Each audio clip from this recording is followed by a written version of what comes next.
parler du pardon simplement comme la guérison des blessures du cœur. Pourquoi? Mais parce que comme gamin, on a tous pris des gamelles, on s'est tous blessés, on sait qu'on peut cicatriser un bobo plus ou moins grave, peut-être même une jambe cassée, etc. De dire aux gens, ben, le cœur aussi, il a des blessures, et ces blessures, on peut aussi les cicatriser. Et le pardon tel qu'on le met en œuvre là, eh bien, c'est probablement le plus court chemin pour arriver à cette guérison-là. Tant qu'on a le cœur blessé, qu'est-ce qu'on fait? On se protège. Donc on a une carapace plus ou moins épaisse, on a des mécanismes de défense, on a un mental qu'on affûte pour essayer d'éviter qu'on vienne nous toucher là où ça fait mal. Soit dit en passant, si on lit le deuxième livre de Miguel Ruiz, La maîtrise de l'amour, de quoi il nous parle? Il nous parle de ça. Il dit si on pouvait voir le corps émotionnel des gens, on verrait des blessures, des brûlures de la tête aux pieds. Donc moi je viens, j'ai envie de te caresser, puis toi tu sautes au plafond parce que je viens juste de toucher dans un endroit où c'est très irrité. Donc tant qu'on a le cœur blessé, les relations avec tout le monde sont compliquées, y compris avec ceux qu'on aime, c'est ça qui est terrible. C'est-à-dire avec son chéri, sa chérie, avec ses enfants, parce que les choses viennent nous faire réagir, et même dans notre relation à nous-mêmes. À partir du moment où progressivement on va arriver à faire cette guérison du cœur, qu'est-ce qu'on va se rendre compte? C'est que tout d'un coup les relations sont différentes.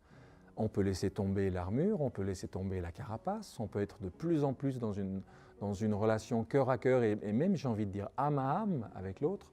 Parce que ce qu'il y a de beau pour moi et qui me donne tellement d'enthousiasme à faire ce que je fais, c'est qu'au-delà de la guérison du cœur, les gens, c'est ce que je disais tout à l'heure, ils touchent une dimension de transcendance.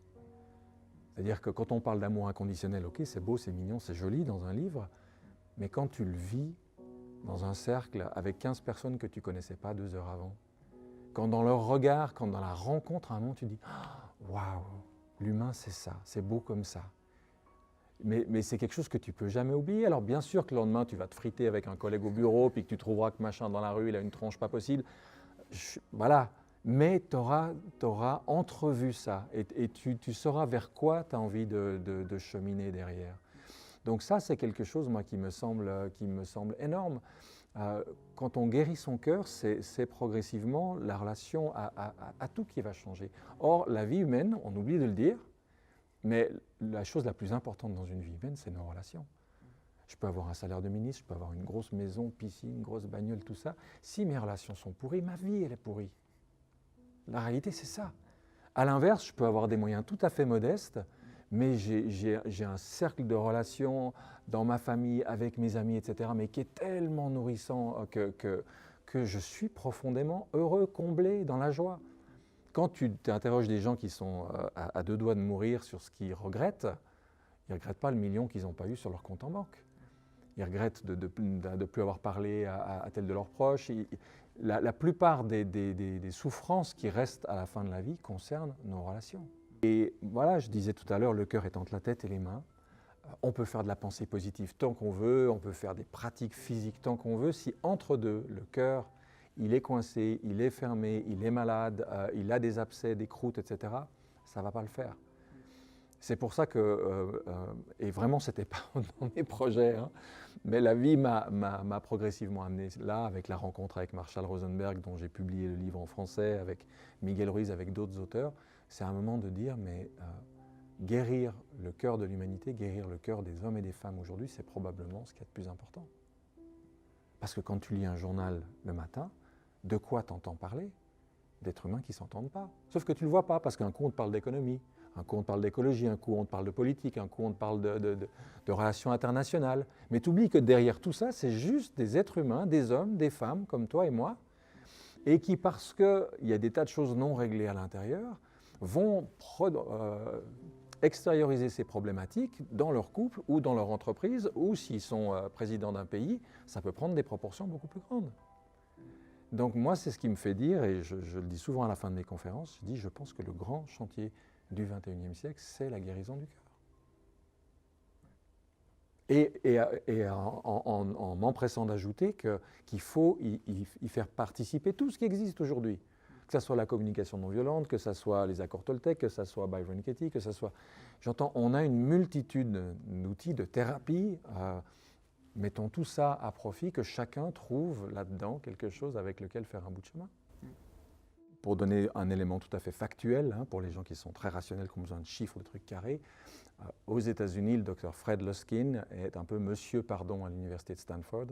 Donc lui, vraiment, il étudie le pardon à coup d'études, de statistiques, de recherches, etc. Et une des choses qu'il dit, chiffre à l'appui, c'est que les gens qui n'arrivent pas à pardonner, et on dit ça sans aucun reproche, hein, simplement un constat, vont être enclins à développer tout un tas de pathologies digestives, pathologies musculaires, problèmes de dos, et également un certain éventail de cancers. À force de garder rancune, hein, tu gardes les trucs dedans, bah, à un moment, ça somatise, tu vois. Et en moyenne, il dit que les gens qui n'arrivent pas à pardonner ont une espérance de vie qui est diminuée d'à peu près 5 ans, 5 ans par rapport à ceux qui arrivent. Donc quand je dis dans mes ateliers, dans les cercles et partout, je dis le pardon, c'est d'abord, avant tout, un cadeau que vous vous faites à vous-même.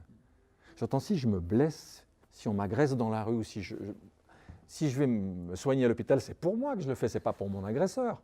Eh bien, si j'ai été blessé dans le cœur, le pardon que je vais apprendre à développer, c'est pour guérir mes blessures.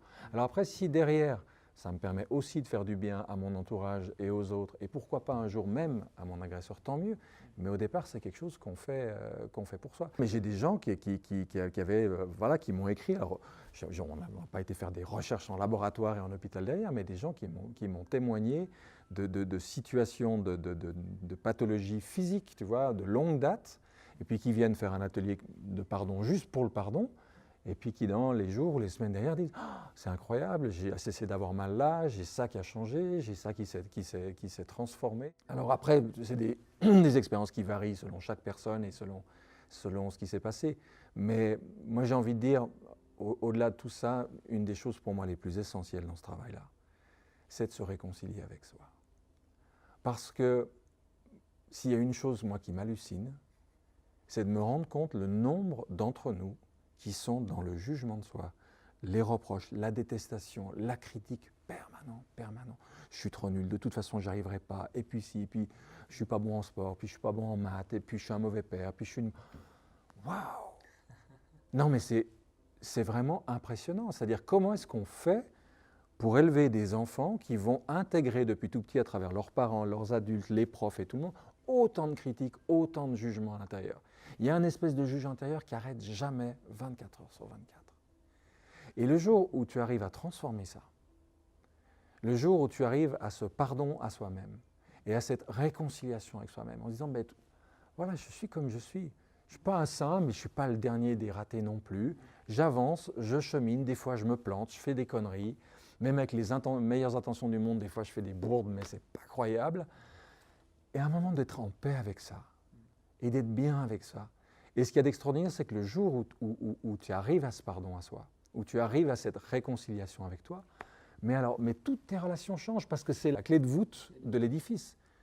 Le jour où on arrête de se juger, de se critiquer, de se harceler, mais quand les gens nous racontent leurs bourdes, leurs gaffes, au boulot, en famille, ailleurs, mais on a une marge d'acceptation, de compréhension, d'empathie, de compassion avec les autres qui grandit proportionnellement.